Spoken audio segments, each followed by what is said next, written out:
What is going on, everybody? We got another episode of Around the Flywheel, another monthly installment with no Hunter, which means it's a better episode than it's ever been. We had a lot of excellent audience feedback last month. This time, we're going to get into exactly what the Flywheel philosophy is, how you can implement it in your business, and honestly, why it's going to really take some things to the next level in 2023. Yeah, but before we do, we got to talk about this. Like, we got a show. This looks like a real show. Yep, we invested in it a lot of money to get these graphics displays made, which was about an hour and a half of Austin's diligence. He didn't just go to Kith this week and drop a whole bag on that hat. I did. But we're hyped. This is a sick little show that we got running. I think this might be our best episode yet, not just from a production standpoint, but this is actually how we run our personal business and how we talk and speak life into our clients, strictly off the philosophy of the flywheel and how it really makes everything move in the marketing philosophy world. So I'm going to give you guys a quick second. Kick us off. Let them know how you're doing this week, who you are, and why you're excited about this week's episode. Yeah, man. It's Austin here again. Very, very, very excited. Drinking iced coffee in hand. I'm in the shed for the remainder of the day. I got a lot of calls after this, so I had to bring the Cliff Bar out for lunch. So, just kind of ready to get after it and talk about the flywheel and the difference between that and a sales funnel. I think it's going to be interesting. Yeah, I'm pumped. We got we got Lakers Golden State game 6 tonight. We got the Heat game 6 tonight. So we got some good basketball on. So it's gonna be a good Friday, and I'm pumped for the episode. Let's go. Hey, I got Lakers. Lakers are pulling this off, by the way. I got Lakers tonight to advance. Close it out. Be done. Let's take some side bets because I actually don't like that game. I got Curry on that one. You can't go. It's the new GOAT, the only GOAT in the league. So Golden State in 7. But hey, that's not here or there. Let's get into the fun fact and trivia question of the month. So today, obviously, we're talking about the flywheel. So I want to know, according to HubSpot, what type of content is the top priority for marketers to attract their audience in an inbound marketing strategy? Video. I like that. I think video content. So video is a great way to attract people to your brand. I'm actually going to go with blogs. So, I'm trying to think here. A lot of times if I have a question, I'm looking it up online, and I usually find a blog. So I think blogs are going to be the thing that attracts people to a brand the most. Yeah. I think at the end of the day, it's a multitude of different percentages of what content you put out, but I'm excited to uncover that at the very end to show exactly what it is. But great answers. At the end of the day, if you have both of those, you're in the driver's seat. So let's kick off the show, gentlemen. The very first topic today is that what you see on the top right, the flywheel. So the first question is, what is the marketing flywheel and how does it work? Austin, you're the top left. I'll let you start us off. Yeah. So the marketing flywheel, I'm not sure who actually created this thing, but I learned about it first from HubSpot. So it's basically a philosophy with your marketing and your business in terms of helping you develop strategy around your marketing. So a lot of people in the past would do a sales funnel where you try to pour in as much and attract as much people as at the top as possible. You try to build some consideration with them, and then you hit them with some hard call to actions at the bottom of the funnel to become a customer. But what happens is when they become a customer through that sales funnel, it kind of then falls out, right? And people typically at that point, it's more transactional based. So, just pouring people in and they're falling right out the bottom of the funnel. Where with a flywheel, as you can see in the top right up there, really, really small, or top right, it's a wheel, and a wheel spins. And it continues to spin. And what it really basically has happened is you have 3 different phases in the marketing flywheel. You want to try to attract people, engage them, and then delight them. And the more that you do that, as you're attracting strangers and turning them into prospects as you're engaging them, you're then kind of converting them from engaging to delighting them to become a customer. And then when you have really, really happy customers, they become promoters, which helps fuel a way for you to attract strangers and just constantly create this wheel. So there's different marketing strategies and different content strategies that you can do in your marketing that will help make that flywheel spin on a continuous basis. So your marketing is just a continuous burn of attracting people, engaging them, and delighting them. That's a pretty good, like, I think I freaking did decent there on giving an explanation of the flywheel. No, I thought it was good. Yeah, my court reporter over here, she was saying like, hey, that's 7,000 words. If you could just maybe give Jared a chance to talk, that would be fantastic. I have no words. That was good. That was good. Hey, my words per minute there were 200 plus for sure. No, that's a great one. Let's hop into the phase 2 then here, or exactly what phase 1 of that flywheel, which is the attract phase. So what does the attract phase of the marketing flywheel mean to you? And, how should clients take a look and getting started in the flywheel? Yeah. So to me, the attract phase is more so letting people know that you exist, that your market, that your product, your service, your company, your business, whatever it is, just let them know that you exist. That's whether that's putting out educational content on social media. You can do that through Google. You can run a Google search campaign. So if somebody types in, if maybe you have a restaurant, best restaurants near me, maybe they didn't even know that you had your restaurant that opened last week, but you can get in front of them on Google through like a broad, Google search campaign, or just like we said in the beginning, just putting out educational content and just educating people on the fact that your company exists. Yep. Yeah, I second that. So attract, I mean, ultimately it's just figuring out how do we bring awareness to who we are. Whether that's through education, entertainment, whatever it is, you just need to try to figure out how do we make people know Dippidi exists? How do we make people know that Katie Real Estate exists? You have to attract them in different ways, and there's different marketing strategies and different content strategies that allow you to just have content that would attract, not necessarily turn them into a customer. There's nothing worse than while you're meeting a stranger, imagine this, like take it off the digital marketing realm and put it in like a belly-to-belly physical realm, right? You're going and you meet somebody and they're like, hey, I'm Paul. And you're like, oh, awesome, Paul, what do you do? And they're like, I'm a real estate agent. And you're like, oh, awesome. Well, I have a real estate marketing company that can help you close deals, blah, blah. Immediately, Paul's like, oh, okay, this guy don't really give a damn about who I am. He just wants to sell me. And that may not be the case. So the first step is attracting. 100%. So then that kind of just pops us right into the next topic, which is the value of the content in that attracting phase. Jared, you kind of touched on it, some of the things that you can do to really attract somebody to your brand, whether that's blogs or video content on the organic side. But how important is content marketing in attracting customers to the marketing flywheel? Is that, we see that's the top right thing like that. When we showed the initial emblem of what the flywheel looks, it's at the top right. So how important is it to get that rolling, and what types of content do you see out there that can get that going for customers? Yeah, I think it's letting the marketplace know that not only do you exist, I guess the more so the why behind it is letting them know that you are an expert in your field. You know what you're talking about. You provide good service, and you can do that through this content. If it's a video, I just started doing videos 2 weeks ago, and I had people that didn't even know I was in digital marketing. And I've just been putting out little random facts, and I've been stirring up conversations and people asking me questions.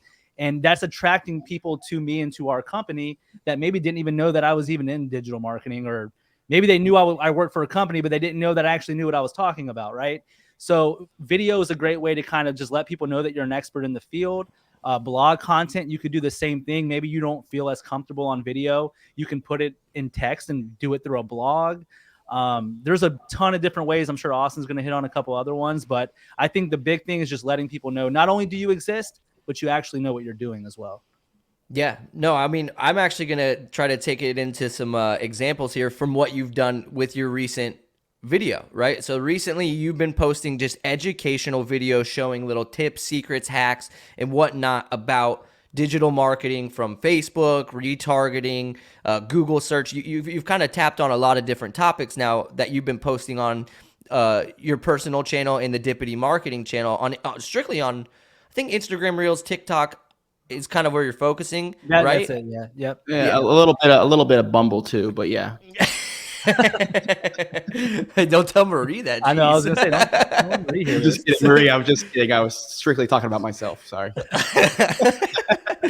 So anyways, Jared's been doing this, what, 3 weeks, maybe a month? Yeah, I think my 12th video was yesterday or the day before. So I'm just like 12 videos in. 12 videos. So what that content's doing, it's educational and it's a value, right? Like somebody in Jared's sphere, it is a value. Here's where my example goes. You attracted, you're trying to attract. That content's, the purpose of that content is not to close a deal. The purpose of that content is to attract people to Jared and attract people to Dippidi and show what you do, how you help the world, right?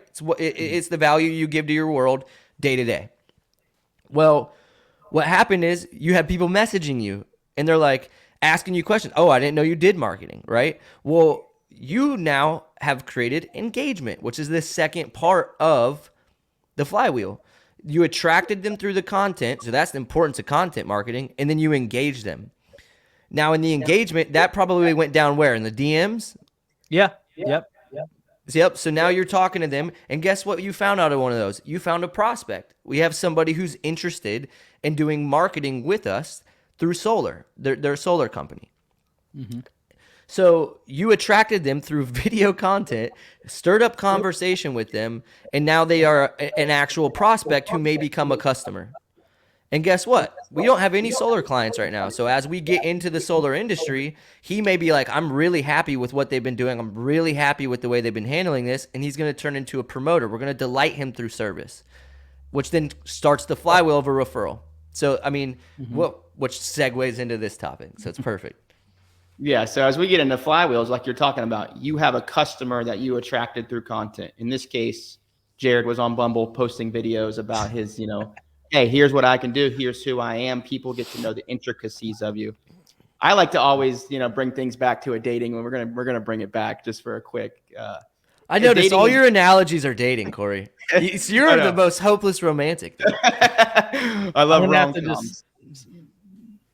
Pose like this, just so that Marie can see. I'm showing off the ring, Marie. But a lot of the attract part of the flywheel is similar to how we form relationships in any facet of the game. It's putting ourselves out there. It's trying to show who we are as a human, who we are as our fundamental core values, how we talk to people, how we want to do things by the book. All that plays a role in how we attract for our business. So if we're selling a service, a product, people want to see the genuine character of whoever's selling it, or the company is whoever's the owner of those companies. So it's very similar into how we attract. In this particular scenario, Jay said, yeah, I was putting out video. I have a friend that's a part of my referral network. They interested in solar. Well, now we can start a conversation in the DMs to try to figure out, hey man, yeah, we can do it. We can do marketing for you, but it's something that we got to see how we can find a strategy, continue to test, and see what your result is. So by having that attract, which is just him putting a 30-second video every other day or twice a week, however variability that is, it is now giving you the opportunity for referrals. Because if you left a lasting impression on that individual, well, guess what? Everybody talks. Everybody has their own silos and communities and forums and Facebook groups where they can talk to each other and say, Jared, first solar account, but I was impressed by the way he handled it and how he was willing to get in the trenches with me to continue to just, learn the industry and be that source of education. Yep. So in terms of flywheels, gentlemen, I'll open up the floor for you before I keep going on about, dating and love and, marriage. How can I leverage customer referrals to attract new customers to the marketing flywheel? Yeah. So that's what's cool, because when you have a customer, right, especially if you develop a relationship with them, usually you learn who their family is. You learn, the things they like, the things they enjoy, their passions in life. You learn all that about your customers as you're servicing them in whatever you service in the world, whether you're a plumber, whether you're a roofer, whether you're a real estate agent or a lawyer, right? Like, it doesn't matter. You're learning about your customers. And so when you do that, you can then create different things to try to incentivize referrals and incentivize them to attract you to it. Now, a lot of people will just be like, you know, a referral goes a long way. I hope you send me some referrals. But really, it's like when you get on these calls with people and they as soon as they talk about like, man, I love the retargeting that you guys do for me. I went to the barbershop the other day and literally everybody in the barbershop was like, man, I've been seeing you everywhere online. And I knew that was from the remarketing ads you guys were doing. Well, when they bring that up in that conversation with you that you're having with your customer, that's the time you go, hey man, I love that you love that. Like, retargeting is one of my favorite things too. I think it's super powerful. Is there anybody else you know, like in any business that could value from that maybe you could introduce me to? You can ask for it in that moment, not just out of the blue random, like, hey, do you have anybody? Right? That's one way. The other thing is creating like a referral program or like an affiliate program, depending on, you know, if you're technology or what it may be. You may be a plumber that says, hey, refer me to a friend, I'll give you a gift card. Refer me to a friend, and shoot, honestly, maybe it's not even a program. It's just like, I'm going to take you to lunch. I'm going to treat them. It's no different than if you're a gambler, you go play blackjack, you hit blackjack, what do? You tip your dealer, right? Like your customers bringing you a referral, tip your dealer and make sure you do something for them. So ultimately, just try to come up with a strategy of like purposefully asking for a referral. Whether it's when the customer's expressing gratitude and thanking you, or if you want to come up with an entire program to try to attract people in for them to make money or get gift cards or have some sort of incentive. I got to start tipping my dealer. I don't know if I've ever done that. That's why you leave the casino with nothing. You look like you're about to hit the casino after the show, Corey. That suit's pretty nice. He looks like a Michigan fan's what he looks like. All right, that's enough of that. Anyways, as we segue into here, gentlemen, let's talk about why optimizing the website is such a crucial part of the attract phase. So how can I optimize my website to attract customers to the marketing flywheel? What needs to be done on the average website to get them there?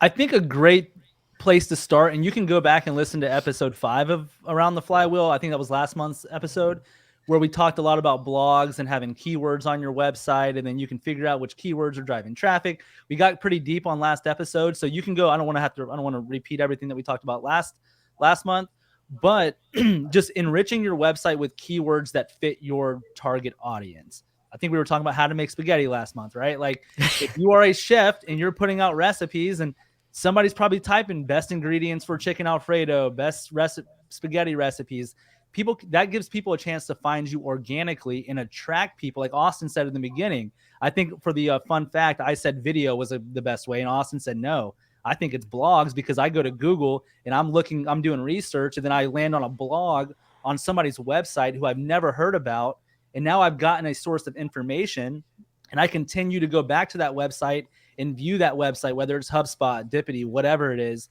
as a place of education. So I think one step is just enriching your website with keywords and educational content that's keyword driven. If you have pictures, doing the meta descriptions on the back end of the picture. So there's so many things you can do, and then we can talk for hours about it, but just having those keywords on your website so people have a chance to find you organically on Google, Bing, DuckDuckGo, whatever the search platform is. Yep. And I'm going to actually flip this on its head, because Jared's kind of brought up blogs, and I'm going to say video as well. So ways to optimize your website to attract is the blog may bring them there when they're searching for a frequently asked question, like what is the marketing flywheel? If we have a blog on our website for dippidi.com and we have what is the marketing flywheel strategy, right? And if somebody found us through looking up what is the marketing flywheel, they come to our site, they read the blog. Well, if we would have recorded a video on top of that and embedded it in that blog, well, now it's not only a way to attract them to the site through the blog, but also to kind of take it a layer further by bringing them in and keeping them on the website longer. So, which also, if you embed it from your YouTube, it could then funnel them to your YouTube channel, which then creates even more engagement and continues on, not only just from the initial attraction, but now you've got different ways to engage them into a prospect. Yeah, 100%. I think one thing that I'm excited to ask you on this one, kind of to deviate from that, because I know in the past we've leveraged blogs and the landing pages within an email marketing strategy. But Austin, I know you had a lot of experience working for a tech company early on in your career where you were, responsible for sending these types of things to a large database. So how can the average user, business owner, real estate broker, team lead, how can they leverage email marketing to attract customers within this flywheel philosophy? Yeah. So when it comes to attracting through email, right? This isn't emailing to your new subscribers. Those people have already been, like, if they've subscribed to your newsletter, they're already a part of your database. They've already been attracted to your brand in some sort of sense. So ways that you can attract people through email marketing is acquiring a list of people you're able to email to and advertise to. And then doing, cold outreach. You could do some different cold outreach through email marketing to try to stir up and find out who indeed is looking for your service. Or maybe even just doing it very lightly and trying to get them to visit your website to look at a resource. Like maybe you have some sort of pricing calculator or a home value tool or a way to search for properties if you're in real estate. Maybe as a lawyer, you might have something to estimate the price of a case and what that may look like. I mean, it just really depends on what you have as resources, but you could use that in the email marketing campaign too. So ultimately, I think when it comes to attracting through email marketing, it's acquiring a list that you're able to email to, and make sure you can email these lists. You don't want to get in trouble with any ICANN laws or anything like that. So dot your I's, cross your T's. And then come up with a campaign for outreach to try to figure out how can I get these people, one, when I send the email, even just to open it, because that's them being attracted to you and seeing your brand, but then also engage with whatever that objective is of the email. Is it a response? Is it a click to a website? What is it? But I think ultimately that's going to be the way to attract people through email marketing.